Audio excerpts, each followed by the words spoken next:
بسم اللہ الرحمن الرحیم۔ عورت جس کو متاثر کرنے کے لیے مہنگے کپڑے پہنتی ہے، اصل میں وہ اسے ننگا دیکھنا چاہتا ہے۔ مرد کی تربیت کا تب پتہ نہیں چلتا جب وہ اپنے ماں باپ، بہن بھائیوں کو خوش رکھے، بلکہ مرد کی تربیت کا تب پتہ چلتا ہے جب کسی کی لائی ہوئی بیٹی اس سے خوش اور پرسکون ہو۔ دو جگہ پر بیوی کو کبھی اکیلا مت چھوڑنا، ورنہ بہت پچھتاؤ گے۔ ایک بیماری کی حالت میں بیوی کو اکیلا مت چھوڑنا، اور نمبر 2، گھر والوں کے سامنے اس کی عزت بنانے میں کبھی پیچھے مت ہٹنا۔ سب سے زیادہ تکلیف دہ وہ لمحات ہوتے ہیں جب آپ اپنی سب سے قیمتی چیز کو بچانے میں خود کو بے بس محسوس کرتے ہیں۔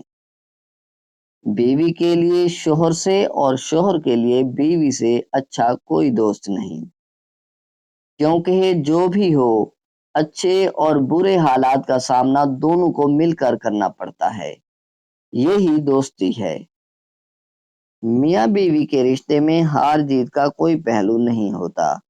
اس رشتے میں لڑائی کا نتیجہ نہیں نکالا کرتے، بلکہ بغیر نتیجے کے ہی آپس میں صلح کر لینا اس رشتے کا حسن ہے۔ شیطان کہتا ہے کہ نتیجہ نکالو، کہ اسے محبت نہیں، اس سے دور ہو جاؤ۔ جب بھی غصہ آئے تو شیطان مردود سے اللہ کی پناہ مانگیں۔ سعادت حسن منٹو لکھتے ہیں کہ جس نیت سے طوائف برقع پہنتی ہے، کچھ مرد بالکل اسی نیت سے داڑھی رکھ لیتے ہیں۔ ایک اور جگہ سعادت حسن منٹو لکھتے ہیں کہ پہلے مذہب سینوں میں ہوتا تھا، آج کل ٹوپیوں میں ہوتا ہے۔ سیاست بھی اب ٹوپیوں میں چلی آئی۔ زندہ باد ٹوپیاں۔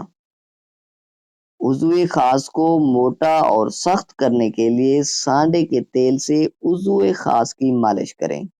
عضو موٹا اور بالکل لکڑی کی طرح سخت ہو جائے گا۔